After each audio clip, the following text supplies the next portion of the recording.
Devin Zoolander and Bianca Ingram, take one, in action. Yo, what do they call her? Yo, what do they call me? They call me Devin Zoolander. What's good for the goose is good for the gander. Yeah, they call me Devin Zoolander. What's good for the goose is good for the gander. And I look good on camera. You know I look good on camera. Ah, I see. All right, yeah, that's what happens when you're with a musician. Yo, what's... Where's it going? Right. I feel you. Yo, what's up? It's your homie, Devin Zoolander, coming all the way live from wherever we are at in New Jersey right now. Like, only voice I know is Jason, so. Right, I know. Yeah. But that's where we are. Right.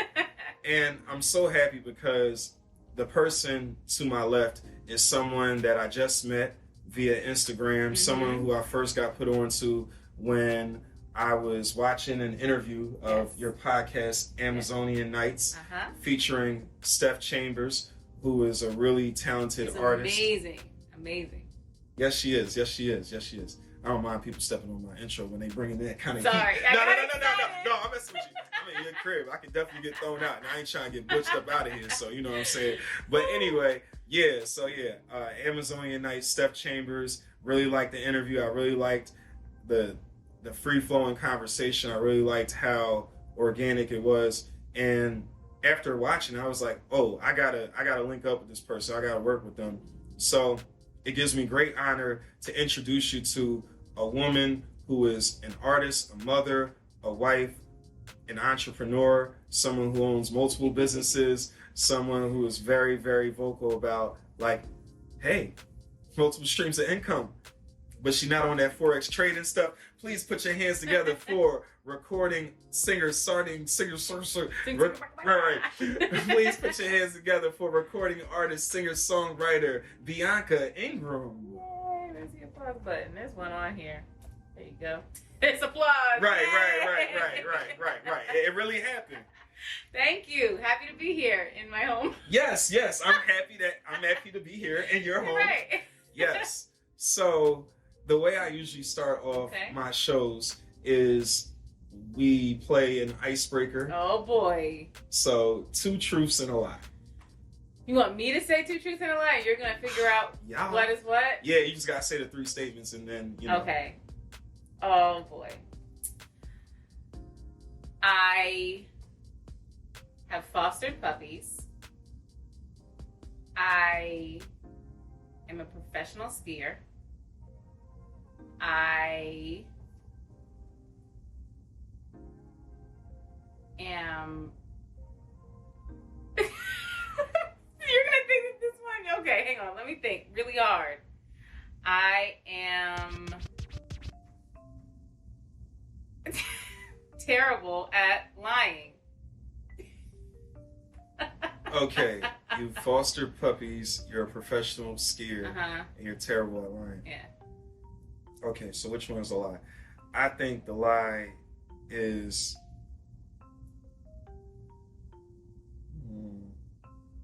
See, I thought I had it, but now... See, it's hard because we were talking about not everyone should own dogs when I was telling you about my neighbor. So that might make me think that you foster puppies. You're not a professional skier? I am not a professional skier. Okay. I'm good at it, but I ain't never got paid. So can't be a professional unless you got that chicken from it. Right. And you can tell that you were born in the 1980s because you said chicken. Actually, I'm a 90s baby, but you know what? Oh, yeah. What? Why would I say chicken? Got an old soul. Sure. That's that Ingram stuff. All right. That is. Yeah. That sounds like something they would say. All right. Well, that's cool. Well, real quick, I'm going to adjust this camera because while I respect your brother's work, this is my show. All right. Yeah. Hair, you gotta wait. All right. Anyway, no, he seemed like the dudes that I knew at the comic book store. Hey, Jerome. But anyway, so getting back to you. So you're not a professional skier, but you have fostered puppies before, or been a foster parent for puppies. Yes. So how did that start?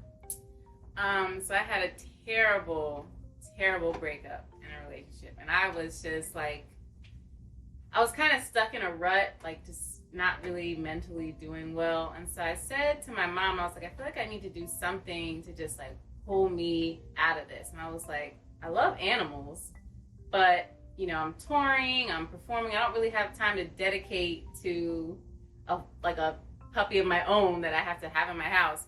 So I looked up fostering puppies because like you would have them for maybe a week and then you bring them back. Maybe they don't have enough room in the shelter, or they need medicine administered to them and they don't have enough nurses on staff there. So there's different reasons why they might need someone to be a foster parent. But it's not really long. It's not a long term. Sometimes it's even just like 2 days they need you to keep a dog. So I was like, okay, let me do this, because dogs uplift your spirit. Puppies put you on a schedule, so you gotta get up out that bed, get them, you know, outside, get some sunlight. So that was my way of rehabilitating my heart. And so here's where I messed up though. Okay. So my first time doing it, I jumped in deep. I was like, I'm going to take on 2 puppies at one time. Child, what? Yeah. I said, I don't think I can do this. This is a lot. It was like fighting each other. There were 2 brothers and peeing all over the house. And when I was trying to take one out, the other one didn't want to go. And I was overwhelmed. I said, people who have twins have a new respect from me with these puppies. And then one of them needed medicine and hated taking it. And when he got upset, the other one started trying to nip at me. And I'm like, look, we not doing this right now. Right. That was Mojo in Montana. I couldn't wait to bring them back. I said, y'all are cute, but I don't know if I can do this. They said, you know, maybe I took on too much. Maybe I took on 2 and it just needs to be 1.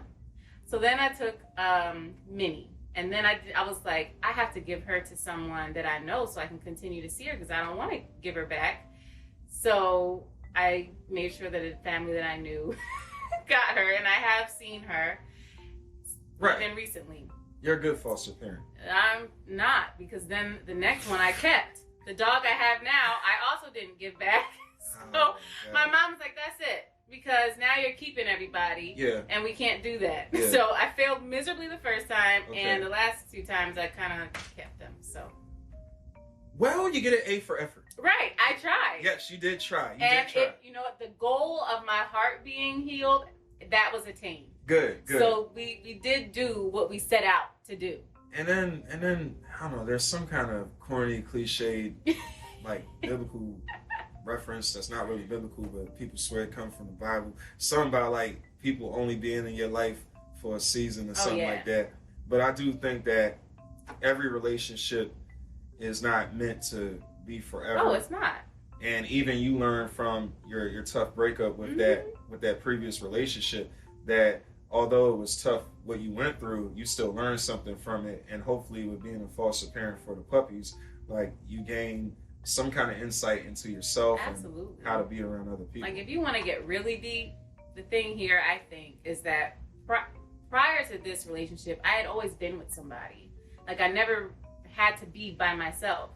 But the way that relationship ended, it forced me to be like, I don't want to talk to nobody. Like all I want to do is explore who I am, and I need to learn how to love myself, because the only reason I tolerated what I did was because I didn't fully love myself. So it forcing me to do that, I think ultimately is what led me to my husband, because when I loved myself, then I knew how to love someone else and how to let somebody else love me properly also. And now I'm married. So figure out how to love yourself, y'all. That's important. Right. Absolutely. Well, I'm glad that the dogs were able to help you overcome that tough breakup. That's right. Yeah. Put you on the fast track to, being one of the Ingrams. So anyway, we're going to move this conversation along. So also, you said that you're a terrible liar. Yeah. Why are you a terrible liar? I don't know. My family always can tell when I'm lying, and that's annoying because I do like to lie. Like I try to see what I can get away with. Right, you try. Like my mom will be like, "Did you eat my food?" And I'm like, "No," and she knows that I'm lying. Wow. And I be feeling like my face is stone cold. Yeah. But they know I'm lying. They know you lying. They know it. Well, it's all good. If you ask me, I'm a good liar. I think I'm good. Maybe you are. I think I'm great. Yeah. Mm-hmm. Sure. But okay, and thank you for providing some insight on that. You're welcome. But then lastly, the whole skier thing. Yeah. Like, I didn't know that black people ski. Aha! Now, many times we are the only black people out there. Yeah, that's what I would think. Yeah. But it's a good time. Yeah? Yes, it's also a great workout. How do you avoid the trees? I mean, I'm just naturally gifted at skiing. Oh, that's what it is. Like, my first time down the slope, it was smooth sailing. Have you ever seen the episode of Fresh Prince where they have to ski to safety because the car got flipped over and the dude at the bottom of the hill is like, don't yell. Yeah. Now, what I will say, and I'm not trying to throw my brother out there under the bus. He's not the best skier. Okay, let me put it like this. He's not good at stopping. He's good with the speed. Like, if you had to do a race, he's going to beat you, but he won't stop. So, for my husband's birthday a couple years ago, we were like, let's go skiing. Yeah. It was my husband's first time ever skiing. Yeah. So, he don't even know really what's going on. Right. He also was trying to figure out how to stop. Yeah. It was a pretty good day. You know, Kyle, my brother's doing the falling down thing because that's how he stops. You fall before you enter danger. So we're getting ready to go down one more time. It got freezing. Like, now there's ice. It's not just snow. So you're going really fast. Yeah. So we're like, let's just do like the medium level slope instead of just the straight one down. You were supposed to turn, but my brother kept going straight and went into the advanced slope where there's like cliffs and for real problems. So me and my husband, we're up at the top waiting for him to come back. We're like, so you think he all right? Like, what should we do? Because we're looking at the clock and time is just going. We're like, all right, we gotta do a save rescue mission here. Right. Search party. Right, for real. So we're like, we know he went straight, so we gotta go straight. We go straight. It was so slick that my husband fell down and kept going. So now I'm like, well, I have to fall because if I can't stop, it's ice. So I'm trying to cross my skis and I'm slowing down, but I'm not stopping. And I don't want to get so far away from him that I fell too. And now we're both like going over this edge. And I took my little ski things and I stab them into the snow and I'm like hanging on. You would think this is an action movie. Yeah, that's what I it really sounds thought in my mind, I said, this is how I go. I am weak. My hands are shaking like this. I'm like, this is it. And then we look up and we see my brother going by on the ski lift. Y'all all right? I was like, no, he's not. No, he is not going by us right now. Wow. So we had to like pull ourselves up out this ditch, one stab at a time. Finally, you know, it was crazy, but we did make it. Yeah. Yeah. Okay. We fell a couple more times, but we finally did get to the lift and we all went home safely. But that was terrifying. Wow. That was terrifying. Because, like, our skis came off our feet, so we don't even have, like, we had to try to figure out how we're going to stand up on ice. And people all around us were falling down because it was not safe anymore. I almost got hit by somebody while I'm, like, laying on the ground. Like, they almost hit me. I'm like, yo.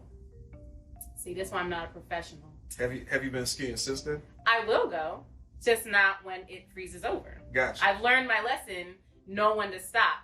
Okay. Like, that one more time you think you want to do, don't do it. Just go home. Just a quick 90s reference and now I'll move on with the interview, but because we just in the icebreaker part. But anyway, I just remember watching D2 Mighty Ducks and Luis Gonzalez. Like, he was the fastest skater on ice, but then he could never stop. And they set up a bunch of, like, soda cans, and he kept crashing into them. And then finally there's this part in the movie, like in the last game against Iceland, where he stops and all the ice flurries and all the icicles and stuff, or whatever they make water ice out of, it gets on the goalie.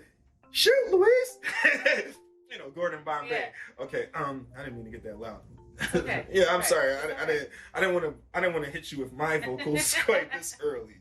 But yeah, sorry. So I just had to get that quick 90s reference in there. But thank you very much for telling me about your skiing experience. And why I'm not a professional. And why you're not a professional. Yeah. Now, I'm very interested in all of the different things that you do. And I like how on your website, the bio, whoever wrote that is on point. But thanks. What? Oh, yeah. You did that. I gotcha. But anyway, I like how it lists you as a multiple threat because I feel like it's important for you to be able to sing. Singing will always be there. Performing will always be there. You'll do that whether you're making millions of dollars or whether you're just kind of middling somewhere, just making like hundreds of thousands or something like that. You know, struggling that's struggling for you.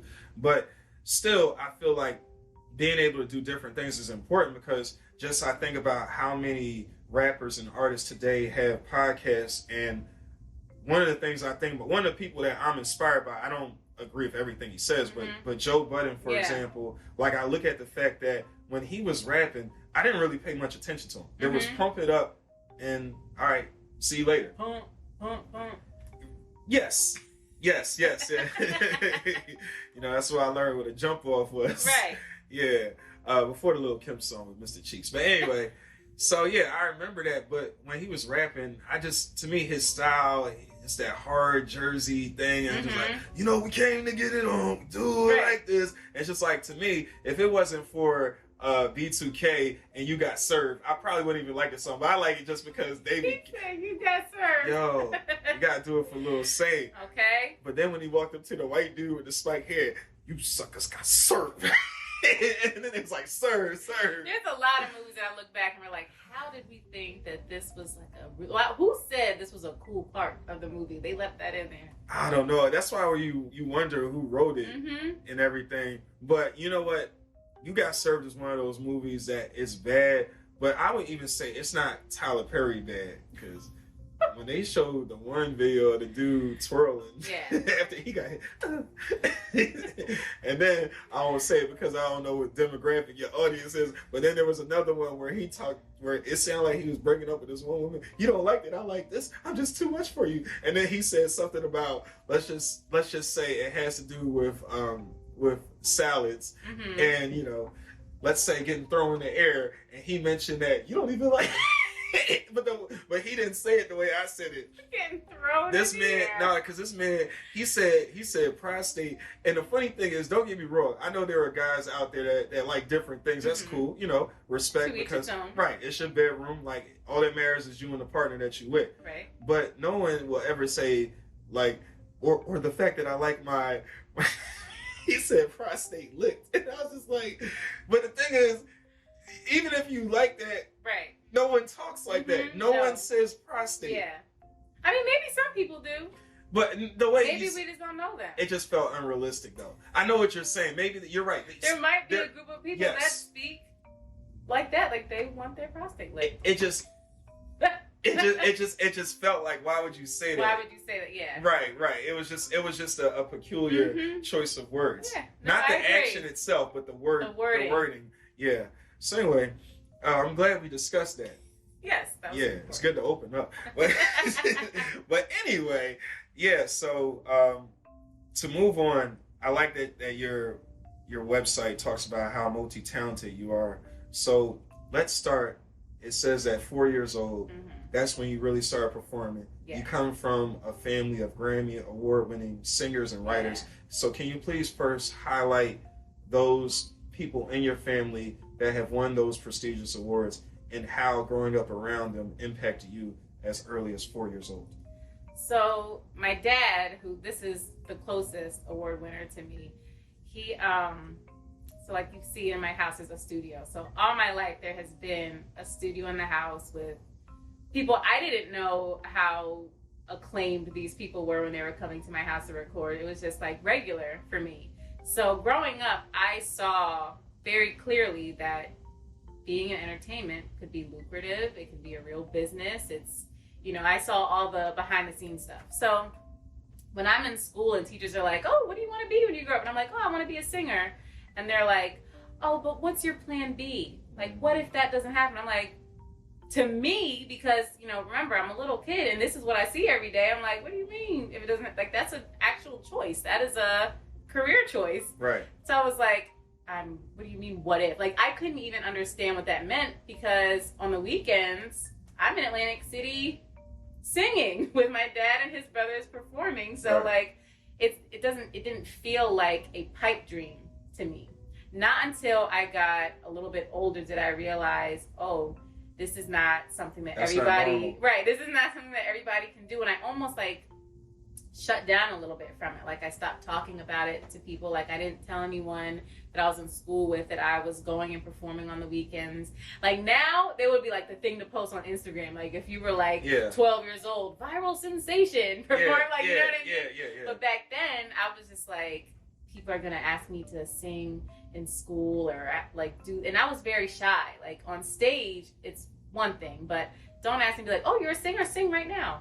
So, you know, but growing up around all these amazing artists and musicians and seeing all the different possibilities, like in my home, like I'm in my bed and I hear through the vents the music all night long. I didn't know anything else, and I didn't want to know anything else. Like I knew that this is what I wanted to do, and I knew how I was going to do it until the internet came in and social media came in and completely changed the music industry, basically. Like what I knew growing up was completely different. So, you know, my music, linguistics came out in 2013, right? Mm-hmm. And I was going off the model of what my dad was used to doing. And when the internet comes in and now you have to go on YouTube, you have to promote yourself, you have to figure out how to do everything yourself. And instead of going to a label who's going to offer you a deal that you're going to owe money back on, you now want to, like, now it's changed where you do everything yourself and you go to a label when you already have done all the work and you can negotiate. You have more leverage, basically. Yeah. But that happened just as I was getting ready to put out my solo stuff, and I had to relearn everything. So it's almost like, although I had, you know, all this great information and all this stuff growing up my whole life, I almost had to erase it all and start over because everything changed. So isn't that crazy? That is crazy. Nah, I'm just listening to it because one of the reasons why I started this show is because it was a pandemic. Mm-hmm. That's when I started thinking about what am I going to do, because right now I'm just an Uber driver. Yeah. But You're not just an Uber driver. You got a whole show. That's true. Give yourself your credit. Okay. This ain't easy. Okay, you're right. I have a whole show. That's right. How I started out, though, was an Uber driver, and I was just thinking about how, well, I'm glad I'm doing this because it gives me the flexibility to do other things. Mm-hmm. But then what I was thinking is that, man, I went to grad school for public and international affairs. When I went to Cheney, I did communications. But I'm not trying to do broadcast journalism per se, or I'm not trying to work for the State Department overseas. So trying to find, you know, it's been like 9 years since I graduated from grad school. Right. What am I going to do? And it's something about the pandemic combined with a couple stimulus checks. And it's like, before, I think it's something different about when your passion meets your ability to actually purchase things or get time with people that can help steer you and help you dive head first. Like for you, the fact that you grew up around this, like you probably would have always like loved singing, but it's different when you see it the way you saw it. And I think for me, the reason why I started the show is because I consider myself to be a late bloomer. Mm-hmm. I just turned 35 a couple weeks ago, and I'm trying to do some things, not really reflect on childhood traumas or things that weren't present when I was growing up, but seeing how I can advance forward and get better. And part of that was thinking about, well, what about the other people out there that are late bloomers? What about the other people that when kids get asked, what do you want to be when you grow up? And there are adults that don't understand how triggering that question is. Yeah. Or to even move it to a more personal example, what do you do when you want to do something that's unorthodox and you reluctantly go to a family gathering? And the first thing people ask you is not, hey, how are you doing? Or, hey, I see that you're doing this. Right. Is there any way that I can support you? It's more of like, you still doing that little music thing. You still doing this. And what spoke to me was I wanted to interview people that don't have quote unquote real jobs. Yeah. So with what you're saying, that's kind of like how when I approach people to do an interview, I want to tell them, I'm going to talk to you because I feel like if you had the audacity to achieve what you've achieved in spite of all the criticism, because when you say doctor, lawyer, accountant, those jobs come with instant credibility. Yeah. But you can be terrible at your job. Your coworkers can hate you, your boss can be a jerk, but the fact that at cocktail parties you can be like, I'm an accountant, everybody leaves you alone. Meanwhile, you're living a life that's really fulfilling because you're doing what you're passionate about on top of other things. So when you people be so disrespectful. Like, I have been places and they're like, oh, so what do you do? I'm like, oh, I'm a singer. And what else? Yes. I'm a singer. That's what I do. Yeah. So how about you sing right now then? No. What? Are you paying me? Is this a paid performance? You wouldn't ask a surgeon to perform a procedure right now. Hey, could you cut my hand real quick? Let me see how steady you are. If I'm still alive, I'll believe you.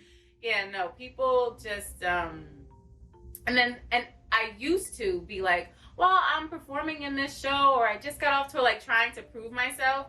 Not until, recently am I like, I don't have to explain myself to you. You can Google me.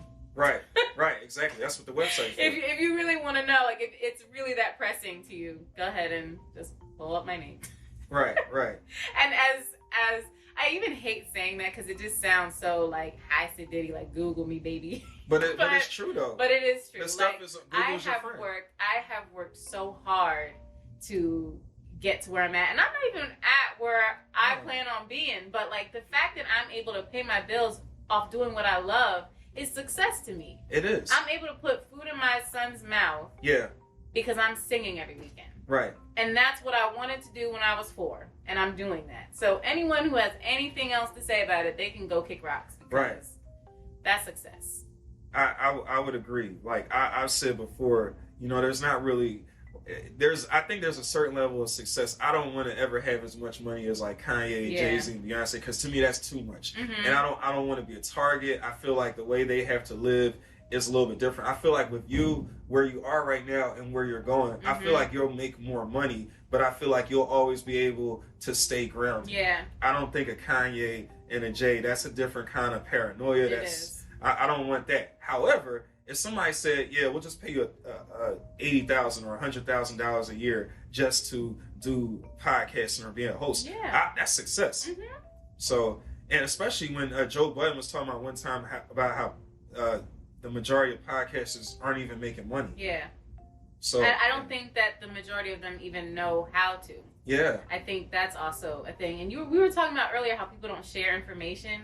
Like, I think people figure stuff out and just want to hold on to it themselves. Yeah. Which is why I kind of started my Jungle Gems Tuesday thing and my Jungle Gems segment in my podcast, because I wish that there was something like what I'm doing out when I was first coming up. Like, I told you, I had to relearn everything, and I didn't even know where to start because YouTube was still new, so all this information that's on YouTube now wasn't there.